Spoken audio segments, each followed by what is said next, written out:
অবশেষে দীর্ঘদিনের পর সেই প্রতীক্ষিত মুহূর্তের আগমন।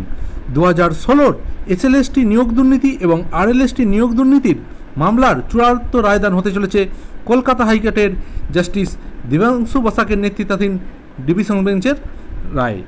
এখন দেখার রায়ে কি উঠে আসে। তার আগে আমাদের জেনে নিতে হবে এই ডিভিশন বেঞ্চের রায়ের আগে এই মামলাগুলি কোন কোন পথে ঘুরেছে। অর্থাৎ এই মামলাগুলি সর্বপ্রথম এসেছিল ভগবান জাস্টিস অভিজিৎ গঙ্গোপাধ্যায়ের এজলাসে এবং জাস্টিস বিশ্বজিৎ বাসুর এজলাসে। সেখানে জাস্টিস গাঙ্গুলি এবং জাস্টিস বাসু এক কলমের খোঁচাতেই ভুয়ো চাকরি প্রার্থীদের চাকরি বাতিল করে দিয়েছিলেন।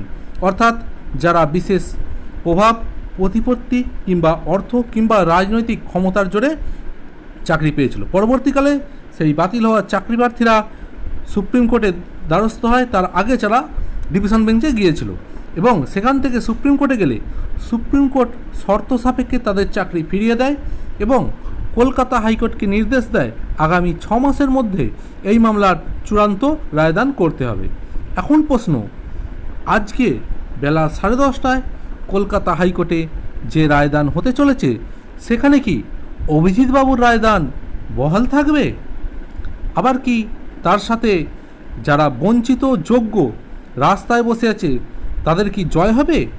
তারা কি তাদের ন্যায্য হকের চাকরি ফেরত পাবে? সেটাই এখন দেখার।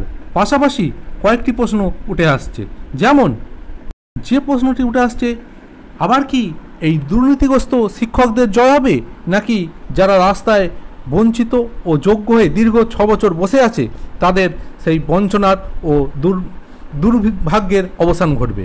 এখন সেটাই দেখার। কিন্তু জানতে হবে যে এই নিয়োগ দুর্নীতিতে কত রকম পদ্ধতিতে দুর্নীতি হয়েছিল।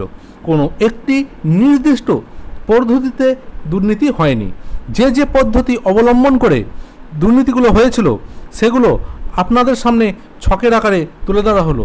তাহলে আপনারা বুঝতে পারবেন যে এই নিয়োগ দুর্নীতির গভীরতা ঠিক কতটা। এখন দেখে নেওয়া যাক সেই ছক, যেটা আমি টেবিল আকারে আপনাদের কাছে উপস্থাপনা করছি। প্রথমেই দেখে নেওয়া যাক নবম দশমে, যেখানে সিট সংখ্যা ছিল 11,425 জন, কিন্তু নিয়োগ করা হয়েছিল 12,914 জন। অর্থাৎ এখানে নিয়োগ বহির্ভূতভাবে নিয়োগপত্র পেয়েছিলেন 1,539 জন। একাদশ দ্বাদশে সিট সংখ্যা ছিল 5,557টি, কিন্তু নিয়োগপত্র পেয়েছিলেন 5,756 জন। অর্থাৎ 199 জন বেশি নিয়োগপত্র পেয়েছিলেন। গ্রুপ সি, যেখানে ভ্যাকেন্সি ছিল 2,067টি, সেখানে নিয়োগপত্র দেওয়া হয়েছে ডবলেরও বেশি, 4,550টি, এবং অর্থাৎ এর মধ্যে বেআইনি নিয়োগ আছে 699টি। এবং গ্রুপ ডি, যেখানে ভ্যাকেন্সি ছিল 3,881টি, সেখানে প্রকৃত নিয়োগ হয়েছে 4,483টি, অর্থাৎ 416টি। এই বেআইনি নিয়োগের ক্ষেত্রে অনেক রকমের অভিযোগ আছে, যেমন এগুলি সিটই ছিল না, অর্থাৎ শূন্য পদই ছিল না, অথচ এদের নিয়োগ দেওয়া হয়েছে।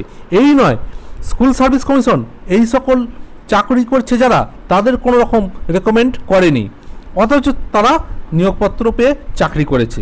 আবার অন্য একটা দিকে দেখা গেছে র্যাঙ্ক জাম্পিং, হয়তো কেউ 20 পেয়ে যে র্যাঙ্কে আছে, অথচ যে 21 পেয়েছে সে র্যাঙ্কে তার থেকে উপরে থাকা সত্ত্বেও চাকরিটি পায়নি। এবং এখানে বলা যায় এই যে 2,823টি সিট আছে, সেই সিটগুলি যে বাতিল হবে, এই বাতিল সিটে নিয়োগের কোনো সম্ভাবনা নেই, কারণ এগুলি বেআইনিভাবে হয়েছে, এর কোনো ভ্যাকেন্সি ছিল না।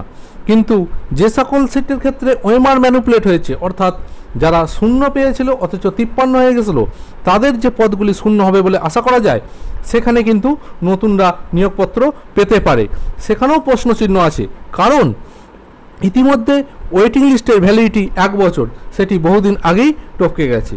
তাই বলা যেতেই পারে আবার একটা নতুন মামলা, আবার একটা আদালতের রায়ের পরে এই যোগ্যদের ভবিষ্যৎ নির্ভর করে কিনা সেটাই দেখার। এর পাশাপাশি আপনাদের জানিয়ে রাখি, গত শুক্রবার কলকাতা হাইকোর্টের বিচারপতির আসনে বসে জাস্টিস দেবাংশু বসাক নির্দেশনামায় উল্লেখ করে রেখেছেন যে আজ অর্থাৎ সোমবার যেন কলকাতা হাইকোর্টে যথাযথ নিরাপত্তা অর্থাৎ পুলিশি ব্যবস্থা রাখা হয়। যদিও হাইকোর্ট এলাকায় সারা বছরই 144 ধারা জারি থাকে। অর্থাৎ আজ কি নতুন এমন ব্যাপার যেখানে অতিরিক্ত পুলিশ মোতায়েনের ব্যবস্থার কথা বলা হচ্ছে?